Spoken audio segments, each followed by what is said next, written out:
आज की क्लास में अपन कौन कौन सी डॉक्ट्रिन कवर करने वाले हैं? Doctrine of absurdity, doctrine of colourable legislation, pith and substance, prospective overruling construction, eclipse, severability और बस। और इसके अलावा 3 और जो कि इसमें नहीं है। ठीक है, सो हम द गोल्डन रूल भी कवर करने वाले हैं। तो गोल्डन रूल के अंदर कौन कौन सी आती है? प्लेन मीनिंग रूल आता है, डॉक्ट्रिन ऑफ एब्सर्डिटी आती है, मिसचीफ रूल आता है, गोल्डन रूल आता है, नैरो अप्रोच आती है, ब्रॉड अप्रोच आती है। पढ़ाएगा भी नहीं? ठीक है, तो शुरू करते हैं। सबसे पहले अपना कलरेबल लेजिस्लेशन से, नाम से समझ में आता है। देखो, ये भूल जाओ कि तुम आज लीगल पढ़ रहे हो। अपन यार इसको अंग्रेजी मानेंगे नहीं, ठीक है ना। जब कभी गेम को आसान करना हो, उसको बिल्कुल कह सकते हैं ना, उसके कोर वर्ड में से ही उसका मतलब निकाल लो। समझ रहे हो बेटा? उसके कोर वर्ड के उससे मतलब नहीं, तुम उसके कोर वर्ड में से उसका मतलब समझ लेते हो ऊर्जा, तुमको ना उसके बाद उससे कनेक्टेड वर्ड याद रखने की जरूरत नहीं पड़ती। तो the point whenever I say that it is colourable legislation, इसका मतलब क्या होता है? दैट दैट दैट इफ, ध्यान से समझना, आय हाय ऊपर वाला बस ऐसे दिमाग देता रहे। बस इसका मतलब क्या होता है? That if there is this colour, that is something of this color that is not valid or not what we can say applicable to a certain matter। एक कोई यहाँ पे एक ऑफिस है जहाँ पे ये वाली चीज वैलिड नहीं है। ध्यान समझना। तो आप ये नहीं कर सकते कि इसके ऊपर, इस कलर के ऊपर दूसरा कलर करके इसको इसके अंदर एंट्री दिलवा दें। You cannot color a legislation. Are you getting it? You cannot color a legislation. आज तक किसी ने नहीं समझाया ना ऐसे? You cannot color a legislation. If a legislation in there without coloring plain sense is not allowed or is basically crossing their legislative power or is basically arbitrary or is in whatever sense not in the power of legislator to be done in a particular sense, they cannot do it because they cannot do it by coloring it in another sense and then making it pass. If in the herd of sheep a wolf is not allowed, it will also not be allowed in the herd of sheep if it is having the skin of sheep. Clear होता है? मक्खन, बिल्कुल मक्खन। 37 बच्चे आए 100 में से, पता नहीं क्या करते हैं लोग। ठीक, तो ये हो गया। तो यहां तक की कहानी क्लियर? बहुत बढ़िया। तो बेसिकली क्या होता है अगर हम समझें तो the colourable legislation theory implies only a restriction of the legislature in law making power in India. In Indian contest ये केवल लेजिस्लेटर के ऊपर रिस्ट्रिक्ट होता है जब उनकी लॉ मेकिंग पावर होती है। कुछ कुछ चीज़ों का हम इंडियन कंटेक्स्ट समझेंगे, पूरा कंटेक्स्ट नहीं समझेंगे क्योंकि हमको अपने ही कंटेक्स्ट से मतलब होता है यदा कदा। ठीक है, तो इन इंडियन कंटेक्स्ट क्या होता है? Whenever the government who purports to act within its authority appears to realize but in fact that they are transgressing certain power। कि आप कह रहे हैं कनिका क्या कि आप अपनी अथॉरिटी में काम कर रहे हैं, बट सच्चाई में आप क्या कर रहे हैं? सच्चाई में आप सर्टेन अपनी जो पावर है उसको ट्रांसग्रेस करके दूसरी जगह पहुंच रहे हैं। So what the status say that if you can not do what can, है ना, you can not do something that you can not do directly, you can not also do it indirect. सीधा question उतर के आना चाहिए। अगर मैं faculty हूं तो क्वेश्चन बनाऊंगा कि कौन से आर्टिकल को रिलेटेड होके कलरेबल लेजिस्लेशन बनता है Shagun. So that is article 246। ठीक, क्यों? क्योंकि आर्टिकल 246 में क्या होता है बेटा बनर्जी? लिस्ट 1 2 3 आती हैं। तो लिस्ट 1 2 3 आ गई कि भैया आप स्टेट लिस्ट में हो, सेंटर, या फिर कौन सी तीसरी वाली होती है? कंकरेंट में। ठीक है, नहीं कंकरेंट का स्टेट, सेंटर और रेसिडरी 3 लिस्ट होती है ना। तो कुछ नहीं है, residuary power, cyber law, internet bullying, LGBTQI change होते समय। इसलिए ये जो होता है कलरेबल लेजिस्लेशन, इसको एक और टर्म से क्या बोलते हैं? It is also known as constitutional scam. ठीक है, जब आप कॉन्स्टिट्यूशन को, मतलब लेजिस्लेशन, कलरेबल लेजिस्लेशन मतलब जब आप ऐसा गलत काम कर रहे होते हो तो that is known as constitutional scam. समझ में आया बेटा कि आप क्या कर रहे हो? बेसिकली आप उसको यूज कर रहे हो अपने पावर के लिए। मुझे लगता है कलरेबल लेजिस्लेशन पूरा क्लियर है किस पे। अब आता है इंग्लिश लॉ का एक बहुत प्यारी चीज जिसको हम लोग बोलते हैं बेटा प्लेन मीनिंग रूल। अच्छा, सीन क्या है? सीन इसको छोड़ देते हैं, इसको छोड़ दो, इसको छोड़ो, इसको छोड़ दो, दूसरी तरीके से बात करते हैं। कानून,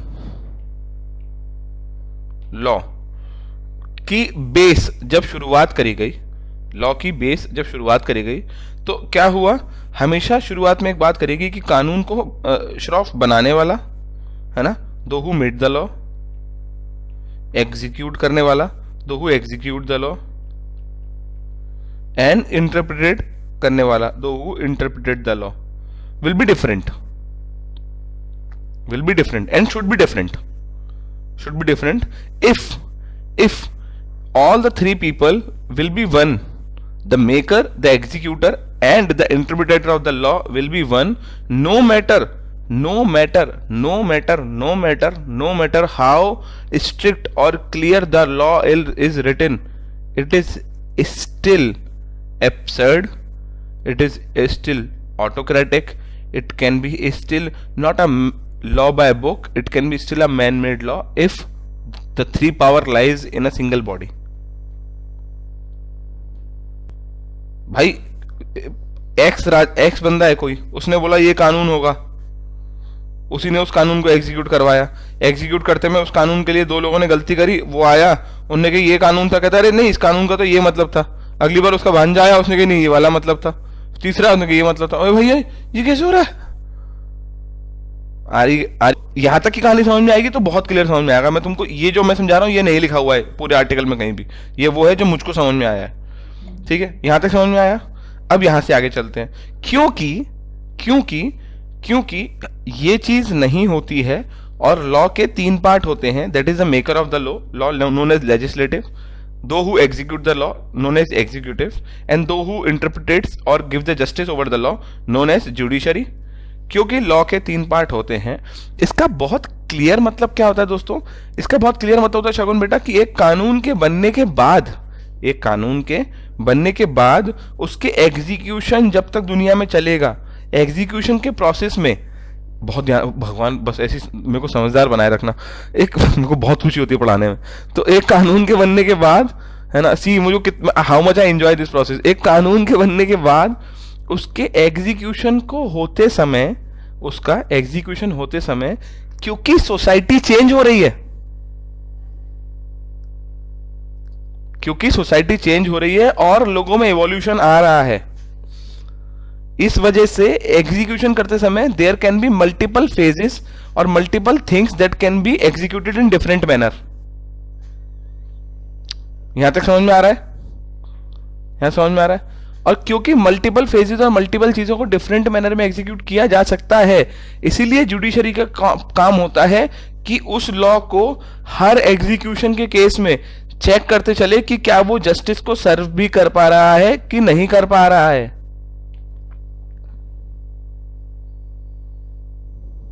ठीक है, क्या वो लॉ जस्टिस को सर्व भी कर पा रहा है या नहीं कर पा रहा है। अगर जुडिशरी ये नहीं देखेगी तो उस लॉ के बनने का प्राइमी फेसिया पर्पस खत्म, पर्पस खत्म। बिल्कुल सही बात है रोशन, समझ में आ रहा है भाई, पर्पस खत्म, प्राइमी फेसिया। और इसके बाद में इसका पर्पस फुलफिल कैसे होगा, इसका पर्पस फुलफिल होगा जब उस लॉ के अंदर कई बार एग्जैक्टली जो लिखा हुआ है लॉ में वो मतलब एग्जैक्टली माना जाए, सो दैट बाइजनेस ना हो पाए। मतलब अगर कुछ ऑर्डिनरी लॉ बनी जिसमें कुछ वर्ड्स लिखे हुए हैं, आर्टिकल 14 जैसे आया उसमें कुछ वर्ड लिखे हुए हैं, तो उस लॉ का वो मतलब माना जाए, सो दैट जस्टिस उसका मतलब निकालते समय रूलिंग पॉलिटिकल पार्टी या फिर इन्फ्लुएंशियल लोगों की तरफ झुक ना पाए।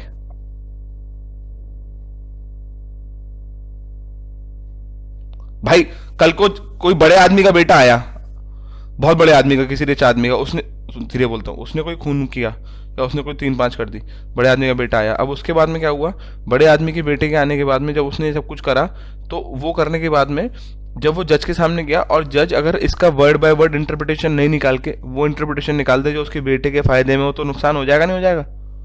That is equality before law. ये लिखा है, तेरे लिए भी वही लिखा है, मेरे लिए भी वही लिखा है, इसका यही मतलब होता है।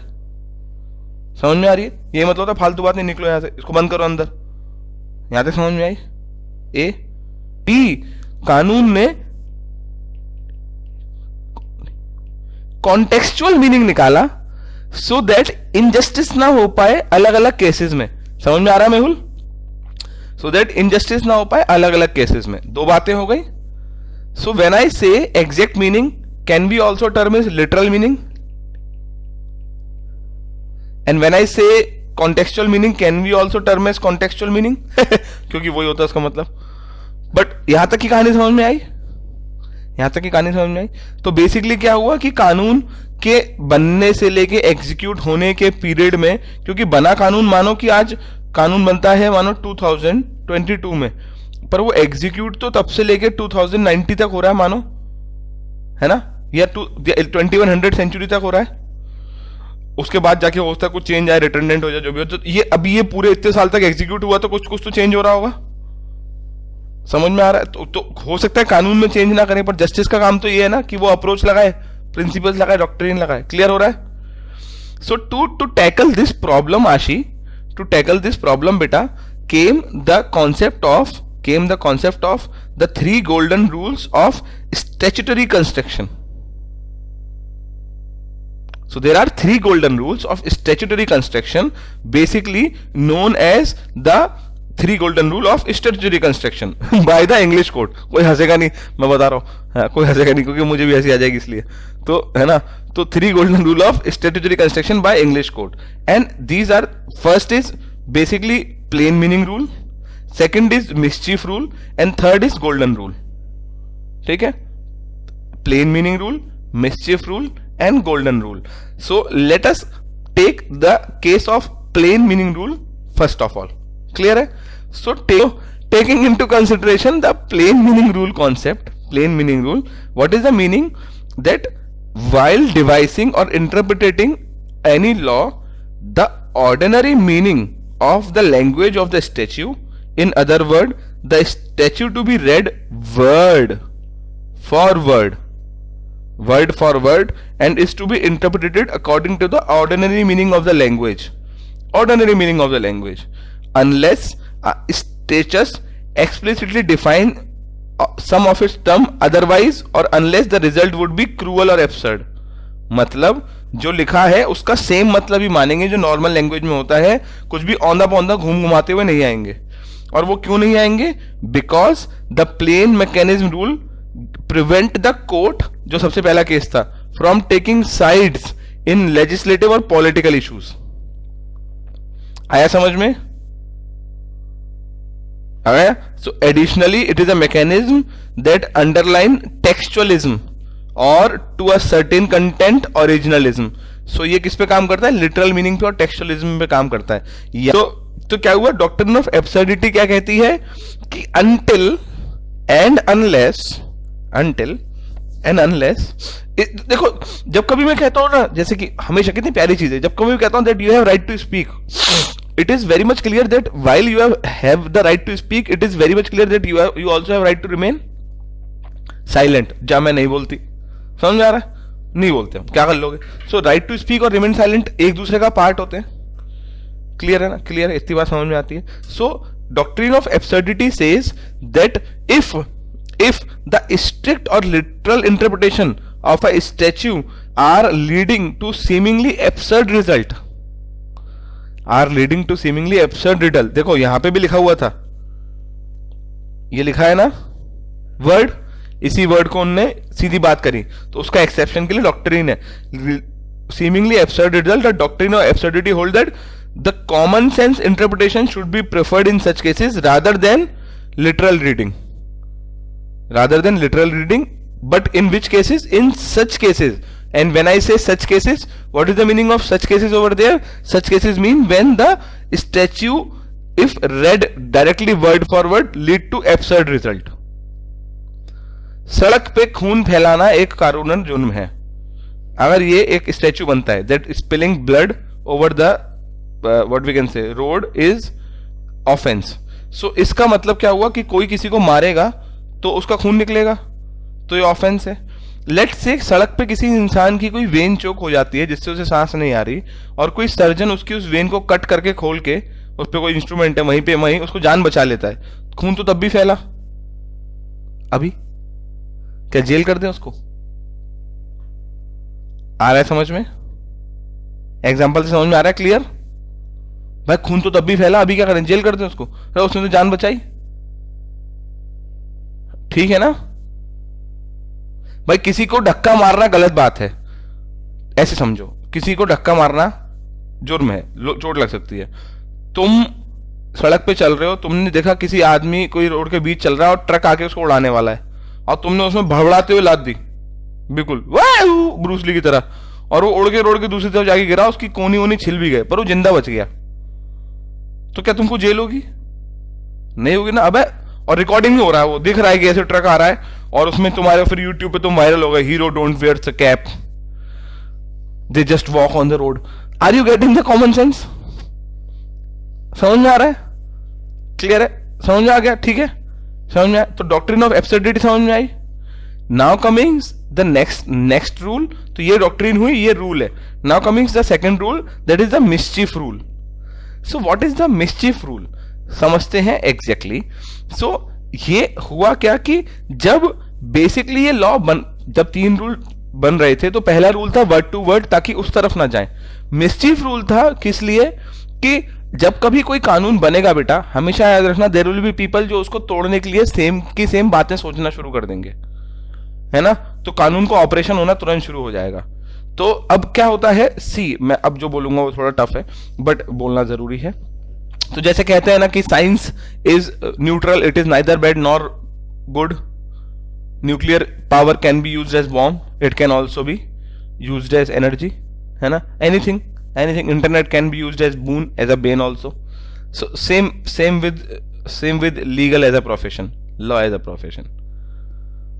बिल्कुल clear. So it is the ethically what we can say foundation that you decide for yourself, that make you take some cases and not to take some cases.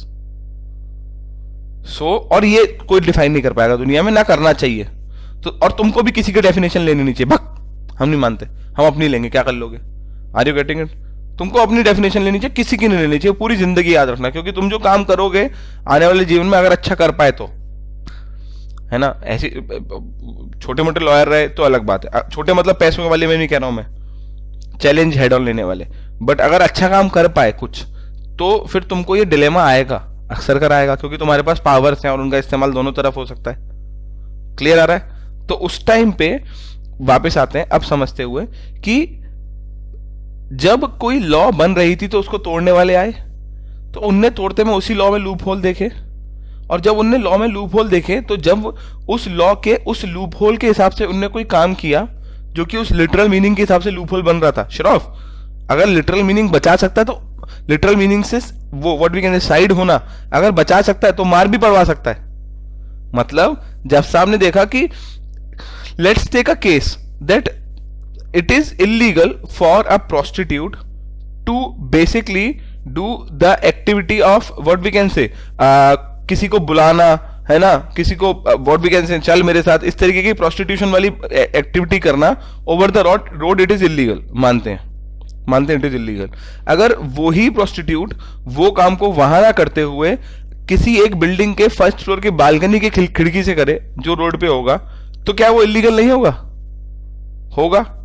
But statue में क्या लिखा है कि रोड पे करना illegal है। Are you getting it? Are you getting it? तो अब जैसे कि सुप्रीम कोर्ट ने रूल दिया, हमारे इंडिया का रूल लो, लोगों ने कहा कि भाई सड़क पे ओपन में लिकर पीना इज इलीगल। तो लोगों ने ठीक है हम गाड़ी के अंदर पियेंगे, पाई खोलो, 2 पटियाला बना दो और आए तो नमकीन ले गया। समझ रहे हो? तो आपने कही कि भाई हम तो गाड़ी के अंदर पियेंगे, गाड़ी बंद है, गाड़ी हमारा स्पेस है, 10-10 हजार का चालान काटा दिल्ली पुलिस ने। फिर सुप्रीम कोर्ट, हाई कोर्ट बात कही, हाई कोर्ट ने कहा car is also a public place. फालतू बातें मत करो, घर नहीं है तुम्हारा वो। तो जिस किसी को लगता है कि ड्राइवर तो कार चला रहा है, हम लोग कार में बैठ के पी सकते हैं आराम से, जेल हो जाती है, चालान कट जाएगा। कार में शराब पीना is illegal, it is illegal because it is clearly illegal. समझ में आ रहा है? बिकॉज अगर आप उसका मिसचीफ रूल के पॉइंट ऑफ व्यू देखें तो जज साफ कहेगा कि सुनो, जब ये रूल बनाया था कि सड़क पे पीना मना है, इसका मतलब था कि आप पब्लिक प्लेसेस पे नहीं पी सकते, और कार से पब्लिक प्लेस में एंटर होना और पब्लिक प्लेस से निकलना is just opening the gate, और आप वो कार लेके कहीं भी भग सकते हो। देखो आप अपने घर में पी रहे हो तो आप क्लियर तो एटलीस्ट अपने घर में पी रहे हो, आप वहां से कहीं भग नहीं सकते, आप घर में आए या किसी पब्लिक या किसी ऐसी जगह पी रहे हो जो कि ठेका है या लेकर की मतलब पब है, तो वहां पे उनकी सिक्योरिटी है, उनको संभालना है। क्लियर हो रहा है? नेक्स्ट रूल कल हम लोगों ने पढ़ा कि चलती कार में बात करना फोन पे गलत है। तो लोगों ने कहा अच्छा अच्छा ऐसे बात नहीं करनी स्कूटर पे, एक्टिव ऐसे करके एक्टिव नहीं चलानी। हाँ क्या कह रहा है, क्या कह रहा है, क्या कह रहा है, और यहां से स्लिप हो जाता है फिर फोन। आईफोन वालों ने इसीलिए दोनों तरफ कांच लगा दिया कि स्लिप होगा तेरे कान से, जा अब पीछे वाला बदलवाने में भी पैसे लगेंगे, समझ रहे हो? तो ऐसे करके बात कर रहे हैं, तो उन्होंने सोचा ऐसे नहीं करनी है बात। इसका मतलब क्या होता है, मैं ब्लूटूथ लगा लूंगा, फिर मैं कहूंगा यो ब्रो, तो पुलिस ने उस पर भी चालान काट दिया, करे जरा ये क्या हो रहा है। तो क्यों? क्योंकि the rule of mischief clearly mention कि आप ये भी नहीं कर सकते हैं। समझ में आ रहा है? So it is used to determine the exact scope of mischief, not the law but the mischief, कि कौन कौन सा मिस्चिफ हो सकता है। जब स्टैच्यू कोई बना जो कि क्वेश्चन में है, जो किसी समस्या की रेमेडी निकाल रहा था, तो कोर्ट क्या करता है, and to help the court of rule in the manner in which the suppress the mischief and advance the remedy. कि लेजिस्लेचर ने जब बनाया तब अलग बात थी, उसके बनाने के बाद में जिन लोगों ने उसको कानून तोड़ा उन्होंने गलत इस्तेमाल कर लिया, तो कोर्ट कहेगा भाई साहब कानून का स्कोप इस मिस्चिफ को भी टैकल करता है। आ रहा है समझ में? बिल्कुल क्लियर समझा पा रहा हूं, सही पढ़ा पा रहा हूं? ठीक। So the rule of mischief is one of the 3 golden rule, वो ऊपर की कहानी है। It the rule consider not only the exact wording of the statute but also the legislator intention while enacting it.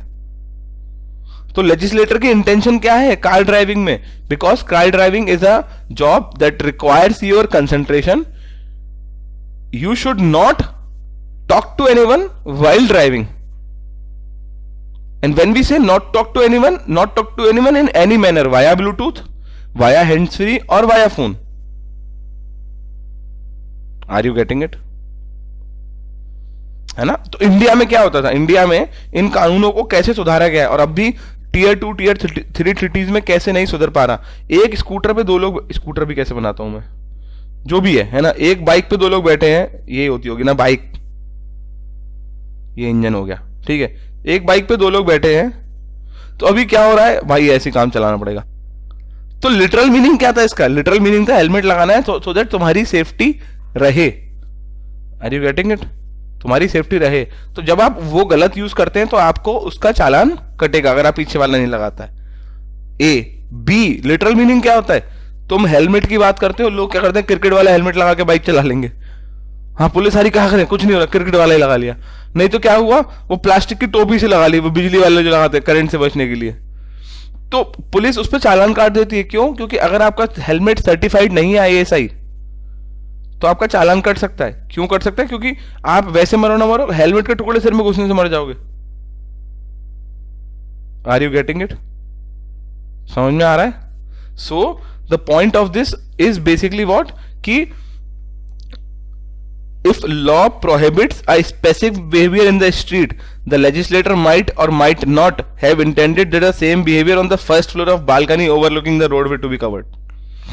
समझ में आता है? बिल्कुल क्लियर है ना? नेक्स्ट इसके बाद the third rule, that is the golden rule. So 3 rule थे, मिसचिफ, पहला था प्लेन मीनिंग और तीसरा था गोल्डन। अब गोल्डन रूल क्या कहता है बेटा? सर मेन एम तो is to see the law, बनाते वक्त लॉ मेकर्स का क्या इंटेंशन था, है ना? हाँ, नॉट ओनली लॉ मेकर्स का क्या इंटेंशन था, that is the am also. और हो सकता है कि आने वाले समय में लॉ मेकर्स का इंटेंशन नहीं भी हो, उस क्योंकि तब तक ना बहुत सारी चीजें होता है लॉ मेकर्स को पता नहीं हो ना। सो व्हेन आई से इंटरनेट आने से पहले देयर आर मेनी लॉज, जब लोगों को पता नहीं था इंटरनेट आएगा तो दुनिया ऐसे बदल जाएगी। राइट टू प्राइवेसी में इंटरनेट आने से पहले अलग ही दुनिया थी, इंटरनेट आने के बाद प्राइवेसी क्या धुआं ही उड़ गया। समझ रहे हो ना? प्राइवेसी का पी पकड़ लो वही बहुत है, आगे का तो चला जाता है। समझ में आ रहा है? So taking this point into consideration, the point is कि वो मिसचिफ को देख रहे हैं कि वो किस मिसचिफ को रोक रहा है। आप किसी की, यार क्या पढ़ा रहा हूं यार मैं, आप किसी की अपने आप ही खुश हूं, आप किसी की प्राइवेसी भंग नहीं कर सकते। Are you getting it? ये उस मिसचिफ को रोक रहा है, ठीक है। So now coming to the golden rule. So what is the golden rule? The third rule, the golden rule can be used to avoid the consequence of a literal interpretation by wording of the statute when the interpretation would lead to manifest absurdity. अब तुम कहोगे तो हम ऊपर पढ़ के आ गए sir, बार बार क्यों पढ़ा रहे हो, आप क्या कर रहे हो? But the point is, or to result in an obnoxious principle of the public policy. क्यों पढ़ा रहे हो? Because this rule is an advanced version which is used and can be used in two approaches, A the narrow approach and B the wider approach. नहीं समझ में आया? सो when I say the narrow approach और the wider, इसीलिए तो इसको golden rule नाम दिया गया, because when I say the narrow approach, what is the meaning Ayushman? When I say the narrow approach, it is basically meaning that something if can be taken into multiple meanings and the other meaning of that something can be used by people to break the laws, the judge will use the narrow approach of that meaning.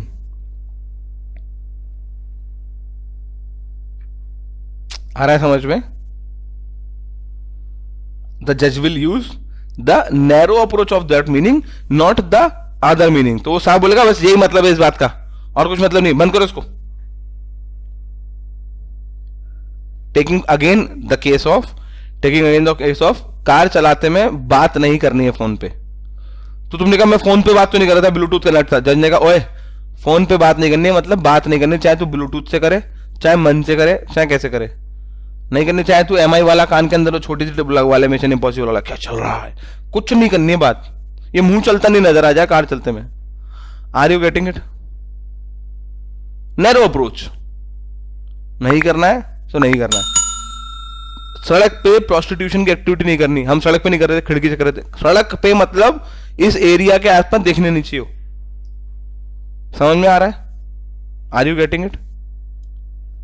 Clear है? Clear है? So coming to the narrow approach, the rule may be applied in a narrow sense where there is some ambiguity or absurdity in the word themselves. तो वो क्या करेंगे, ऊर्जा उसको narrow sense में apply करेंगे कि भैया इसका हम बस यही मतलब निकाल रहे हैं, इसका इसके अलावा कुछ और मतलब नहीं निकालेंगे, ठीक है ना, नैरो सेंस में। So in a leading case of this is the court held that, एक आदमी ने क्या करा था, शादी की हुई थी उसने, वो उसके अंदर फंसा था बाईगैमी में, under the section of this act, है ना, which basically offends to marry one spouse while another is still live or not divorced. So the court held that the word marry could not, है ना, in that context mean become legally married, since that could never be applied to someone who is already married to someone else. So समझ लो ना क्यों married का मतलब क्या हुआ, legally married. तो उन्होंने कहा लीगली मैरिड नहीं होगा, to make sense of the provision the word should be interpreted as meaning to go through the second ceremony of marriage. तो तुम सेरेमनी ऑफ मैरिज से भी नहीं जा सकते, लीगली मैरिड तो एक से हो ही गए, तो दो से हो ही नहीं सकते, तो you can not go through the second ceremony of marriage. समझ में आता है?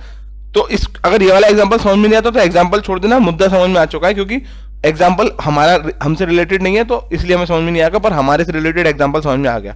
सड़क पे चलते में बात नहीं करनी है, चाहे कहीं से भी हो, नैरो मीनिंग इतना ही है, समझ में आ गया, ठीक है। And when we come to the broader meaning, broader approach, what is a broader approach? That it is a wider sense of the rule may be used to avoid the result of obnoxious, है ना, that is obnoxious to the principle of public policy even when the word may prima facie carry only one meaning. So इसका example, इसका कितना प्यारा example होता है, कितनी बार हमने देखा है कि किसी को मारना गलत है, किसी को मारना गलत है, बट अगर आपने सेल्फ प्रोटेक्शन में मारा तो वाइडर मीनिंग। भाई सेल्फ प्रोटेक्शन में मार रहे हो आप, वाइडर मीनिंग आ गया नहीं आ गया? क्लियर है? ठीक है ना। तो बेसिकली सड़क पे किसी को धक्का देना गलत है, पर आपने किसी को ट्रक से कुचलते हुए बचा लिया, वाइडर मीनिंग। खून करना गलत है but culpable homicide is something else. भाई उसको पता ही नहीं था कि वो जान से मर जाएगा। भाई तुम वो केस अपन पढ़े थे, तुम ट्रक चला रहे हो, तुम्हारे ट्रक चलाते में तुम्हारे ट्रक के ऊपर कोई आदमी चढ़ा, और जो कि सिविल ड्रेस में, पुलिस की वर्दी में नहीं है, तुमने डर के मारे ये सोच के वो ट्रक को लूट रहा है उसको धक्का दिया, चलते ट्रक से, तुमने उसको धक्का दिया, वो गिर के पीछे वाले ट्रक ने उसको कुचल दिया, उसका होगी डेथ, और वो था पुलिस वाला, तो क्या आगे ट्रक वाले ने मर्डर किया है? नहीं किया भाई, उसने मर्डर नहीं किया, उसको पता नहीं था तुम पुलिस वाले हो। हाँ, पर कल्पेबल होमिसाइड है। Are you getting it? ठीक है ना, समझ में आ रहा है? Exactly, so the rule is applied to blah blah blah blah blah, यहां तक कि नाउ ये होता है हमारा द गोल्डन रूल पूरा, sorry the 3 rules of this statutory construction पूरे on a scale of pith and substance. अभी ये सब बच्चा बातें हैं, doctrine of pith and substance कुछ नहीं होती। अगर हम इसके मीनिंग में जाए, मॉलिक्यूलर मीनिंग में, तो मॉलिक्यूलर मीनिंग क्या कहता है इसका? दैट पिथ डिनोट्स, इसको साफ करो पहले, कुछ भी लिख दिया मैंने। The pith denotes the true nature और the essence of something, and substance means the most important और the essential part of something. ठीक है, so doctrine of pith and substance is somewhat contrary to colourable legislation,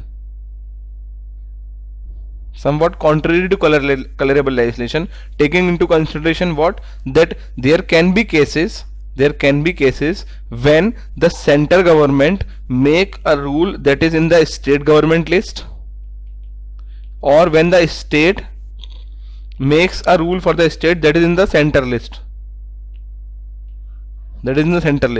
so taking in these cases what is happening, that they are crossing the point.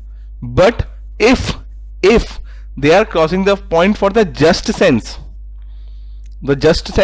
they will use pith and substance, and if they are using their own list, that is center list, to do something in the state encroachment, they will use colorable legislation. Centre की list से ही law, centre की list से law, but वो यहां से मैंने भाला निकाला बहुत सारा, और एनक्रोचमेंट कर रही है स्टेट की पावर का, तो उसको रोकेंगे कलरेबल लेजिस्लेशन से। ठीक है, सेंटर की लिस्ट से पावर लॉ बना रहा है, बट वो एनक्रोचमेंट कर रही है स्टेट की पावर का, तो उसको रोकेंगे कलरेबल लेजिस्लेशन से। और अगर सेंटर बना रहा है और स्टेट ने क्लेम करा कि एनक्रोचमेंट मतलब क्या होता है, एनक्रोचमेंट मतलब वो उसके एरिया में घुस गए, है ना, इन्वेजन, ट्रेसपासिंग, कुछ भी कह सकते हैं ना, ट्रांसग्रेसिंग, कुछ भी कह सकते हैं। और अगर सेंटर बना रहा है स्टेट की में लॉ, बट वो पर्पस सर्व कर रही है सेंटर के मैटर का, तो वो एनक्रोच नहीं कर रही, वो पर्पस सर्व कर रही है, serving purpose of centre matter, तो वो पिथ एंड सब्सटेंस में पास हो जाएगी और एबल कलर रिलेशनशिप को खत्म कर दिया जाएगा।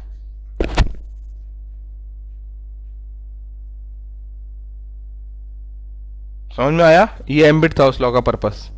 ठीक है, ये एम्बिट था उस लॉ का पर्पस, और आगे चल के पता पड़ा कि ये लॉ अभी एक नया एम्बिट ऐड हुआ है, ये 2 एम्बिट इनको सर्व नहीं कर रही है।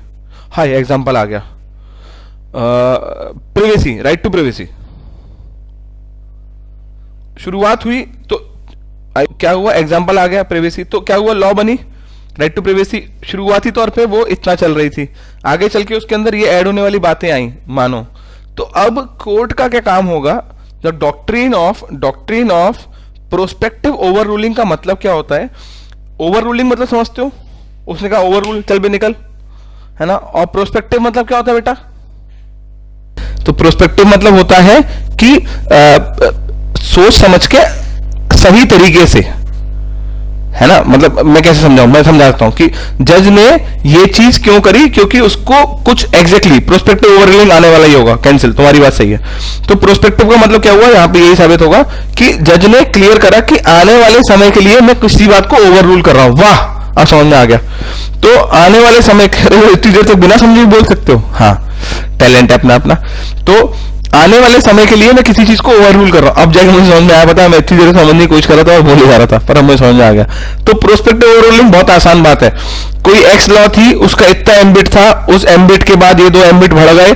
जज साहब ने कहा सुनो ओए ऐसा है, ऐसा है, ये कानून जो है इसके अंदर मैं एक रूल बना रहा हूं, या जो मैं जजमेंट दे रहा हूं, वो जजमेंट बेसिकली इस पूरे के अंदर आएंगे, इस पूरे को कवर करेंगे, इसके और एम्बिट को भी, सो दैट मैं इस बात को ओवर रूल कर रहा हूं मैं इस बात को ओवर रूल कर रहा हूं कि इन प्रोस्पेक्टिव्स के लिए आने वाले समय पे no new law, no new judgment, and आने वाले समय पे इसके लिए नो रीओपनिंग,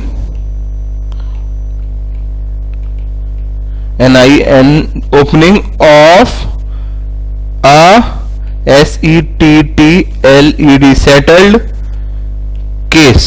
हमने कह दी तो कह दी, इसका मतलब ये था, इसमें ये ऐड हो चुका है। आने वाले जो भी जज होंगे या कोर्ट होगा, ये जो भी लोअर कोर्ट होंगे, वो इसको इस तरीके से मान लेंगे कि इस लॉ को ऐसे ऐसे हो चुका है, इसमें ये चीज ऐड हो चुकी है, सो दैट हम कोशिश क्या कर रहे हैं प्रोस्पेक्टिव ओवर रूलिंग में, प्रोस्पेक्टिव ओवर रूलिंग में कोशिश कर रहे हैं कि बार बार हर चीज के लिए नया कानून नहीं बने, और बार बार वो केसेस जो सेटल्ड हो चुके हैं, जो इतने बड़े डिस्कशन के बाद सेटल्ड हुए हैं, उनको दोबारा से हर केस में खोला नहीं जाए। प्रोस्पेक्टिव ओवर रूलिंग बहुत क्लियर होता है, तुम्हारे पिताजी घर में 10 बार कहते हैं एक हर महीने में, इस बारे में बात हो गई है, अब इस बारे में दोबारा बात नहीं होगी। प्रोस्पेक्टिव ओवर रूलिंग समझ में आ रहा है पॉइंट क्या होता है कि उनने फॉर द फ्यूचर किसी चीज को ओवर रूल कर दिया। Taking this point into consideration, respectable students, taking this point into consideration, it is the duty, है ना, so the duty of the court was not to pronounce a new rule but to maintain और expound the old one. Rule बनाने की जरूरत ना पड़े, that is why it is prospective overruling. The doctrine offers foundation of an extended view of judicial function। extended view of judicial function समझ में आ रहा है? जुडिशरी केवल इंटरप्रिटेशन देने का काम नहीं कर रही, जुडिशरी का व्यू बढ़ रहा है। extended view of judicial function, and that is what which primarily center on the discretion and freedom of the choice to specify the time frame and the cases to which a particular pronouncement in the case will be applicable to। समझ में आया कि भाई ये चीज अब आगे applicable रहेगी या फिर टाइम, यहां पे तुम फंसे होंगे किसमें, टाइम फ्रेम में, है ना। तो कोर्ट साहब बोलता है, मुझे पता है तुम कहां फंसे होंगे क्योंकि मैं भी वहीं फंसा, हम सब इंसान के बच्चे हैं। तो कोर्ट साहब बोलता है टाइम फ्रेम में कि इस तारीख के बाद से इस बारे में जो भी जजमेंट आएंगे उनमें ये वाली बात मानी जाएगी। तो court exact time frame decide कर देता है ना, जजमेंट देने में इस तारीख से तुम्हारा टैक्स इस तारीख से माना जाएगा, इस तारीख से नहीं माना जाएगा। रेट्रोस्पेक्टिव टैक्सेशन में कितनी बार होता है, तो वोडाफोन के केस में कि यहां से माना जाएगा इतने दिन के अंदर। तो to specify the time frame and the cases, इन तरीके के केसों में ये वाली बात मानी जाएगी। आ रहा है समझ में?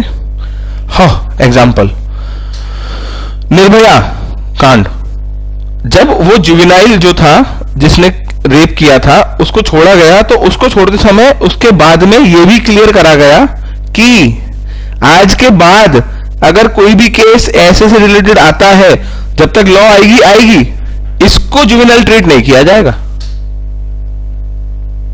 आ रहा है समझ में?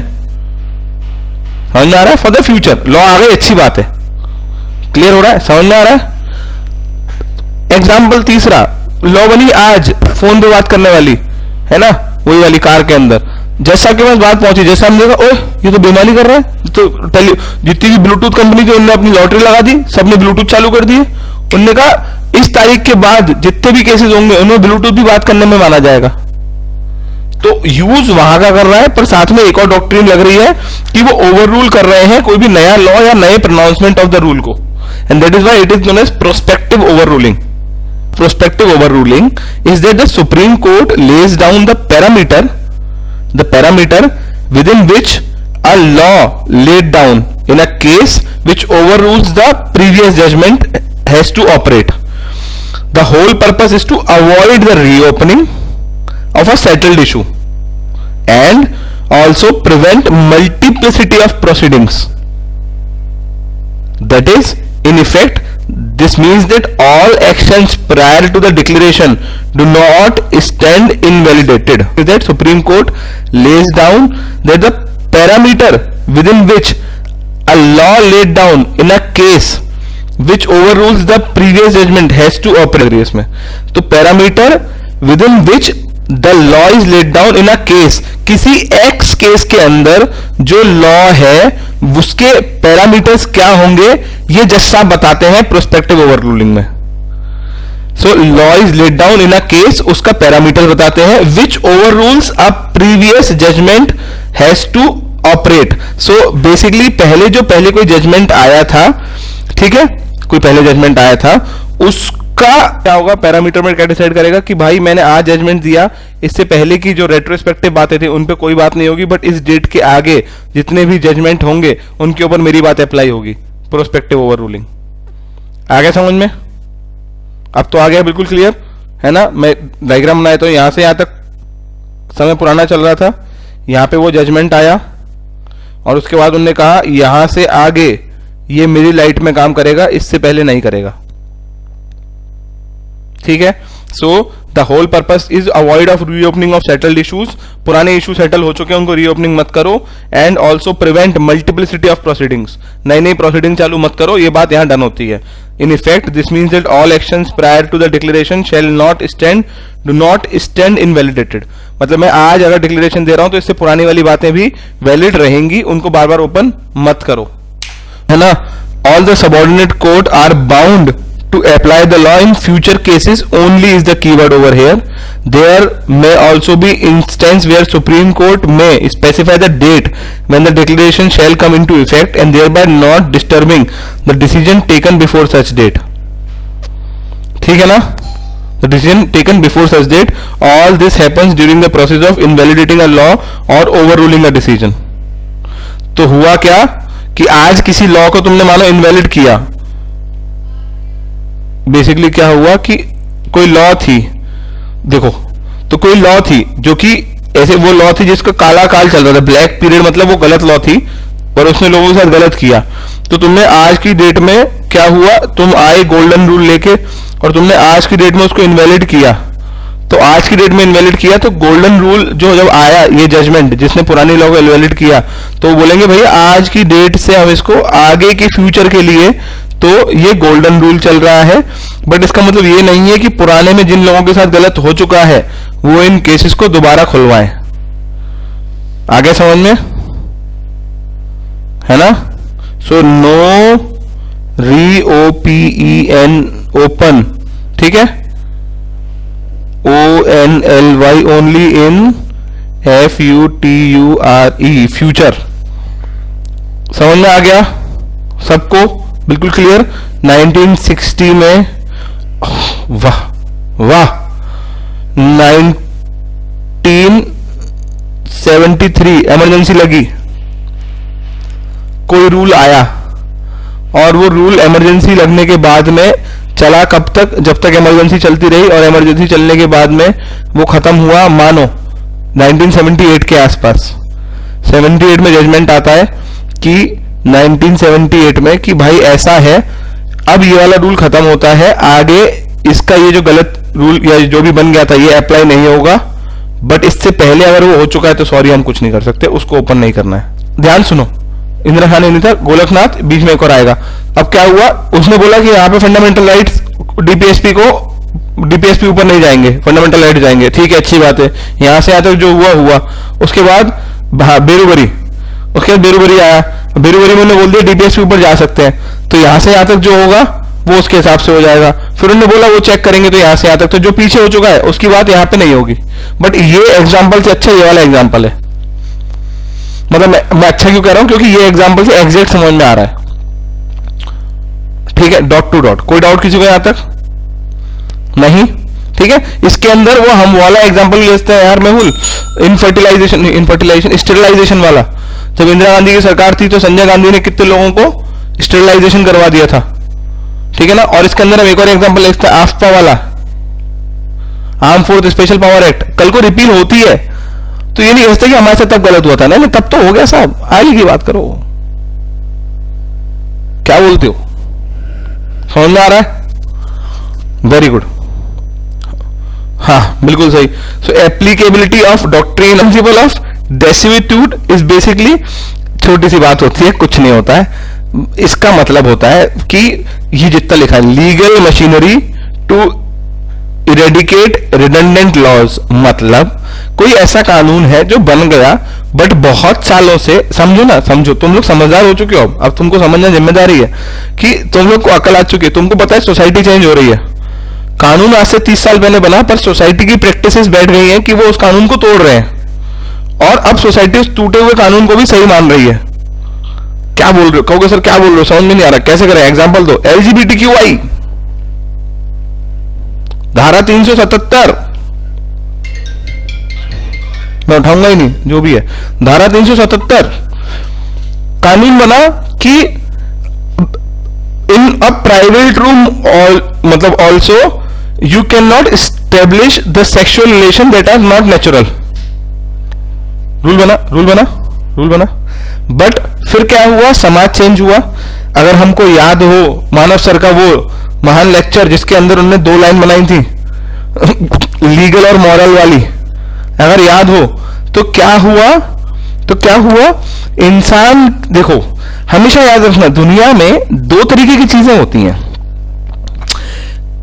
गैरकानूनी काम 2 वजह से हो सकता है।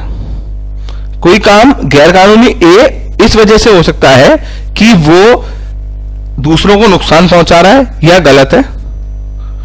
तो गैरकानूनी का मतलब क्या होता है कि दूसरे की इंसान की लिबर्टी को रोकना। देखो बोलते ना अपन फंडामेंटल राइट से राइट बोलते कि मेरा हाथ वहीं तक जाएगा जहां तक तुम्हारी नाक नहीं है, तुम्हारी नाक तक मेरा हाथ जा रहा है तो ये गलत हो जाएगा। और फिर सवाल आता है मैं नाक आगे ले आऊं तो उन्हें बाद में देखी जाएगी, रख दो कान पे। तो द पॉइंट इज दूसरी बात, बट द पॉइंट समझ में आया, मेरा हाथ वहीं तक जाएगा। तो किसी भी चीज के गैरकानूनी बनने में 2 बातें हैं। बहुत प्यारी चीज समझाने वाला हूं, मजा आ जाएगा क्योंकि मुझे भी अभी समझ में आई है। किसी भी चीज के गैरकानूनी बनने में 2 बातें हैं, ए वो सोसाइटी को हार्म पहुंचा रहा है, या वो अपनी लिबर्टी को बढ़ाता जा रहा है, या इलीगल काम कर रहा है सोसाइटी को हार्म पहुंचाने के लिए। बी वो सोसाइटी को हार्म नहीं पहुंचा रहा है, वो खुद को भी हार्म नहीं पहुंचा रहा है, बट सोसाइटी की एक सोच है जो अगर वो काम करता है या वो उतना लिबरल हो जाता है तो सोसाइटी की सोच को हार्म पहुंचेगा। It will create disharmony in the society as a institute functioning. औरतों का सड़क पे what we can say immoral behaviour की डेफिनेशन, तो ध्यान समझना, औरतों के सड़क पे इमोरल बिहेवियर की definition across the culture change होती रहती है। Likewise, a woman walking in a bikini in Norwegian or European country can be tolerated because वहां पे लोग civilized हो चुके हैं, while if she is doing the same in a Gulf country, she will be hanged. ये कोड़े मार के जान से मार दिया जाएगा। आ रहा समझ में? दोनों केसेस में वो किसी का नुकसान नहीं कर रही है, दोनों केसेस में वो किसी का नुकसान नहीं कर रही है, but she will be hanged in one case, in other case कोई दिक्कत नहीं है।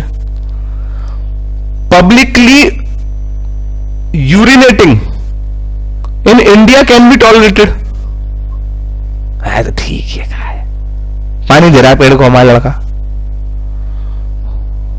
In India can be tolerated, in western और इन अ सिविलाइज्ड सोसाइटी ये क्या कर रहे हो आप, समझ रहे हो? Are you getting it? Example से समझ में आ रहा है? सो जब ये होता चला तो हुआ क्या, सोसाइटी का as a whole concept change हो रहा है। सोहिल, कॉन्सेप्ट चेंज हो रहा है तो कुछ कानून ऐसे हो सकते हैं मेरे दोस्त जो कि बने तो हो, बट लोग ने उनको मानना बंद कर दिया और उसके लिए सजा भी देना बंद कर दी गई है। बट वो कानून है, लोगों ने मानना बंद कर दिया, सजा भी देना बंद कर दी गई, पर वो कानून है। तो क्या होगा कि क्योंकि वो कानून रिडंडेंट हो चुका है बहुत टाइम से और वो अप्लाई नहीं हो रहा, तो उसको जरूरी नहीं है कि कैंसिल, देखो ना बीजेपी ने आके बहुत सारे काम खराब अच्छे जो भी किए, एक अच्छा काम क्या करा, फालतू के कानूनों को खत्म करा। Janvi Joshi very good, adultery है ना, पर अडल्ट्री क्यों नहीं होगा बेटा, क्योंकि उसको तो कह के खत्म करा गया है ना। तो जैसे बीजेपी ने आके बहुत सारे कानूनों को खत्म करा, तुम हाँ 1428 लॉ स्क्रैप करे, तो वो 1428 लॉ जो स्क्रैप करे वो स्क्रैप क्यों करे, क्योंकि वो अभी रिडंडेंट हो चुके थे, समझ रहे हो। तो अब क्या होता है, कोर्ट का काम क्या होता है, कोर्ट का इतना सा काम होता है कि जब तक लेजिस्लेचर वो नहीं कर पा रहा है, लीगल मशीनरी उसको इरेडिकेट कर दे, किनको, रिडंडेंट लॉस को, इतनी सी बात। सो कैसे कर दे, to better functioning in order to do the same the doctrine of death, वही जो भी था, offers a possible solution, that is whenever a case comes up before the judiciary with respect to a redundant law, judiciary takes an action independently and by the application of this doctrine they declare it as a dead letter. शगुन समझ में आया बेटा, ठीक है ना, process कर लिया सबने दिमाग में, ठीक है ना, क्लियर है। आगे चलो, this jurisprudence meaning the jurisprudential meaning of, है ना, is that long and continued non use of law render it invalid, at least in the sense that the court will no longer tolerate punishing its violator or transgressor. Doctrine of harmonious construction, ले ये तो बिल्कुल से कुछ नहीं होती, इतनी सी बात होती है कि ये एक रोड है,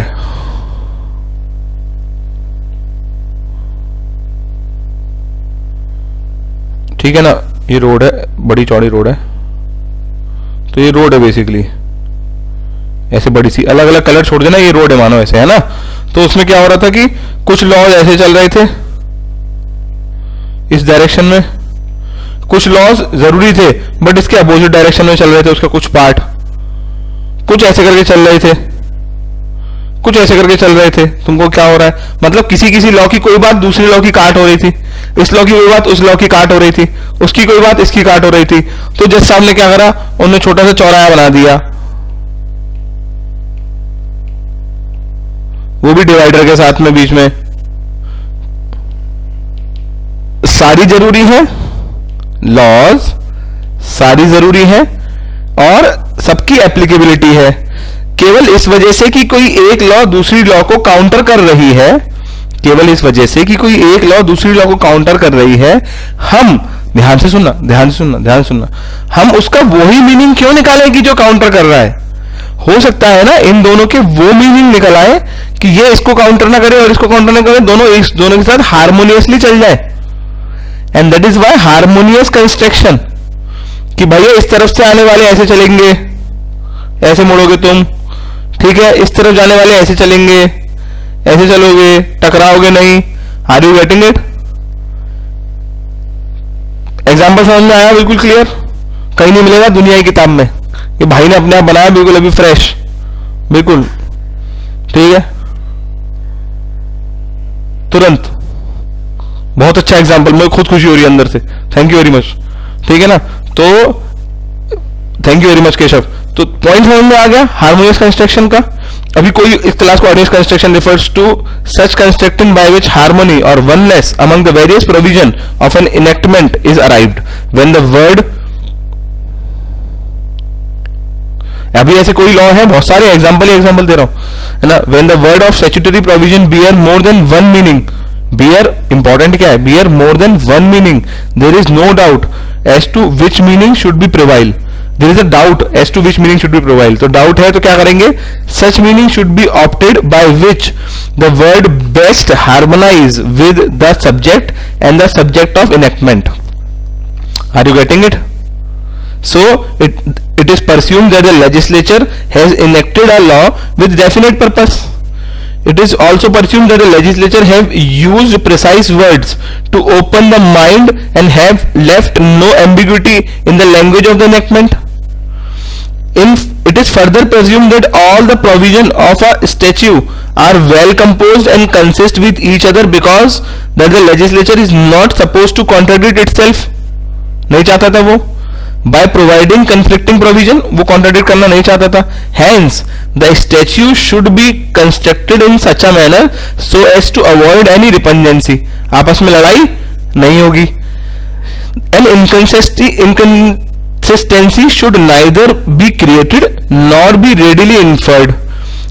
Where all the alternative construction are possible. All the alternative is the keyword over here. Alternative construction. All the alternative construction are possible. That construction should be accepted by which consistency is achieved and the construction leading to inconsistency should be rejected. मतलब वही वाली बात कि भाई चलने को तो तुम रोड के यहां भी चल सकते हो, यहां भी चल सकते हो, बट अबे तुम अपने हाथ पे चलो ना ताकि इससे टकराओ मत. अगर पूरी रोड खाली है तो तुम कहीं चल सकते हो, बट कहीं चलने का मतलब थोड़ी तुम कहीं चलोगे. So there are many road जिसमें डिवाइडर नहीं भी होता पर तब भी तुम अपने हाथ पे चलते हो ना, क्योंकि तुमको तो उस रोड पे वो रोड अगर तुम्हारा मीनिंग है तो तुम तो कोई मीनिंग निकाल सकते हो. ऐसे चलो रोड पे, को ऐसे चलाऊंगा, ऐसे ऐसे ऐसे चलाऊंगा, नहीं चला सकते ना ऐसे, क्योंकि ऐसे चलाओगे तो तुम क्या कर रहे हो, तुम वो मीनिंग निकाल रहे हो जो कंस्ट्रक्शन को नहीं करते हुए इनकंसिस्टेंसी को बढ़ावा दे रहा है, जबकि तुम्हें वो मीनिंग निकालना है जो कंसिस्टेंसी को बढ़ावा दे रहा है. दोस्तों ये लॉ केवल जिंदगी में मत समझना. अब जो सिखा रहा हूं, इंसान कोई एक्स बात कहता है और उसके 5 मतलब निकल सकते हैं. Ranging from very red, that is जो तुमको बुरा लग रहा है, टू वेरी ग्रीन, जो कि बिल्कुल तुमको बुरा नहीं लग रहा, सही मतलब है. प्लीज कोशिश करा करो कि ये वाला मतलब ना लो, क्योंकि ये हार्मोनियस कंस्ट्रक्शन की बीप कर देता है और तुम अपने आसपास ब्रिज बनाने की जगह वॉल्स बना लेते हो. ठीक है, तो यहां तक की कहानी समझ में आ गई. Settle the basic principle of उट रिस मैजिस वेलिट क्वांटम रेप्रिपिटे, जो भी है लिखा है, ये इसी के अंदर की बात होती है कुछ. ठीक है, हमको नहीं आता है सब, हम काम की बात कर लेते हैं. ठीक है, मुद्दा यही था, समझ में आ गया. इसको तुम लोग पढ़ लेना 5 पॉइंट्स को, and then edit to the point. इसके अलावा इसमें जो डॉक्ट्रिन रहती है, इसके बाद में जो ये 2 डॉक्ट्रिन थी, ये मैंने क्यों नहीं पढ़ाई, मतलब ये इसमें ऐड नहीं, पर मैंने मान लिया आज हो गई, क्योंकि ये हम सबको आती है. नहीं आती है तो छोटी सी बात होती है. पहली डॉक्ट्रिन सीवरेबिलिटी, छोटी सी बात होती है क्या कि किसी भी चीज में से कोई एक एक्स लॉ बनती है, मानो कोई एक एक्स लॉ बनती है, सीवरेबिलिटी की बात हो रही है, कोई एक एक्स लॉ बनती है जो कि बेसिकली क्या है, जो कि बेसिकली ये उसका पूरा एम्बिट है, ये पूरी लॉ है जिसके अंदर ए बी सी डी और ई पार्ट है. ए बी सी डी ई और एफ पार्ट है.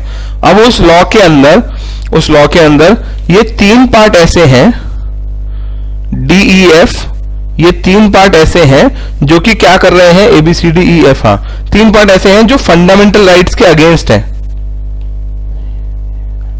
Against F D F R, मानो ठीक है, फंडामेंटल राइट के अगेंस्ट है.